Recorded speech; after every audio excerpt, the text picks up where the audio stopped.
Teena Genge with United Country Real Estate, Hawaii Lifestyle Properties, and we have a special artist here we wanted to feature today. What makes it special is the fact that he hand carves all of his work, and so that takes a special talent. So I'd like you to meet Scott. Scott, how long have you been on the Big Island? I've been on the Big Island for 14 years, born and raised on Oahu. My father is the Hawaiian side of my family, so I grew up with the history and culture of the islands. That is wonderful. And so how did you get started into doing this type of work? My mother brought back a piece of engraved roofing slate from Louisiana when I was 10 years old. So when we came into the possession of this roofing slate, it was my parents' idea that I give it a shot and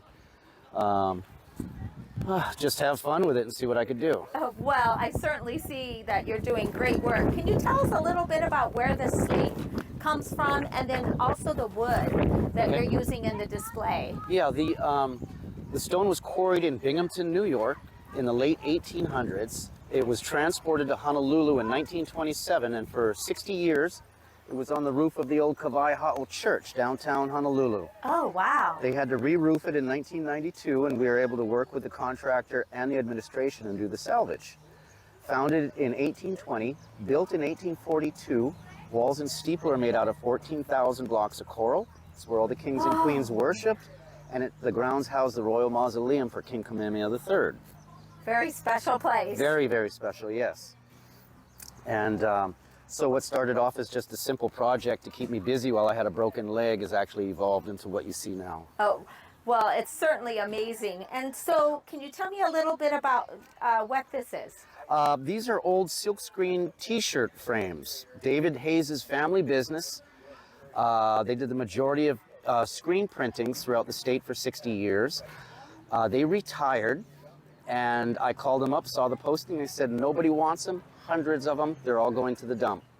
So what I did was I repurposed them, cleaned them up, and put my stonework inside of it. A lot of them still have the original tags on there. You get the Wake Island Dive Club. I've got the Obama family, Guns N' Roses, USS Arizona, Missouri, goes on and on. So you're throwing a little bit of history in there in this also. So Scott, how do you go about doing this? Can you show us a little bit of your work? Sure, no problem.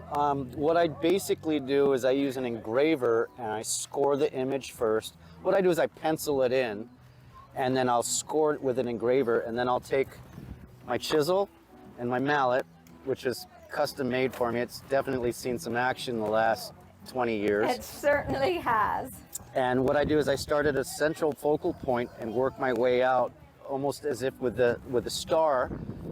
It shows how the light resonates out upon the image. And basically it's just little taps, little tapping here, and I just have to follow that kind of curvature. Oh, yes.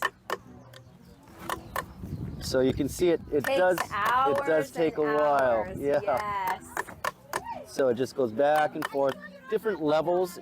It shows how the image can actually stand out, and it highlights different features of the image. This is one of Rainbow Woman, inspired by a petroglyph in Pu'uloa. The halo represents a high priestess or queen. The staff in the left hand is a defender of peace. The dots signify fertility. She carries the water of life. And eventually I'm going to be putting in the spiral here, the piko, which is our connection to our ancestors. This one's going to be mounted and framed, and it's a very, very thick piece. Obviously you can see that. So it's just a matter of chiseling, taking the time out to do so, all the way around. So now, Scott, as you do this process, how many days does it take? How many weeks? How many months does it take to complete something this size? Well, I have multiple projects going on at the same time. So in this case, I believe I started this piece about 3-4 years ago, and I just get to it whenever I feel like doing it. Come and go on it, Yeah, got you. yeah. And so now, what is this? I love the turtle. Now this is a piece that I did. It's a 3-piece slate, and it's not from the church, but I like the colors of it. So what I did was I doweled in on the back. I ran dowels through the stone, which connected the larger 3 pieces together and hand polished the shell, and I carved out the interior of it, so it's got a little hideaway box down in there. And so I'm going to be putting magnets on there so it'll secure it. This can be placed outside on a patio with a hidden key in it, or $50 for the kids if they want pizza night. They know where there's some extra cash to get them by. Well, there you go. I'll be looking for this on somebody's door for that extra cash. All right. So Yeah. show us some of your product. Alrighty. Well, these are the large intact slates right here. The smaller ones that you see on the side are just fragmented pieces. Everything's hand chiseled, hand engraved, and each one tells a story. They're not just random images. As this is a good example down here. This is a navigational piece.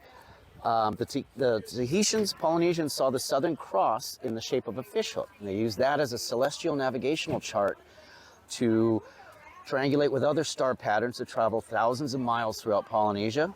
They'd also look for the Hokulea star, which is positioned above Hawaii. A 1,000-year prophecy said that a land of great bounty exists below it. So the resurgence of the Polynesian Voyaging Society in the 70s named their first canoe Hokulea, which just recently left for Tahiti about 3 days ago for a 3,000-mile voyage. The spiral in the middle of the star is your pico. That's your belly button, your connection to your ancestors.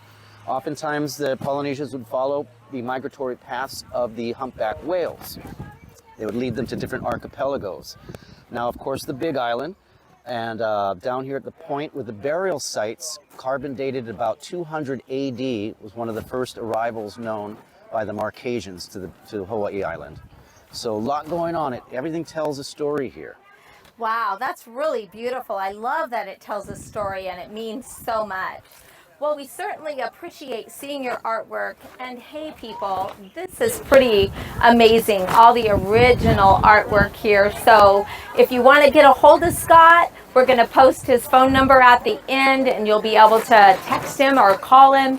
He is at farmers markets on Wednesday and Friday and Saturday down here in the southern part of the Big Island. So if you like what you're seeing and you want to see more, please subscribe to our YouTube channel, and we'll certainly enjoy you'll certainly enjoy what you see.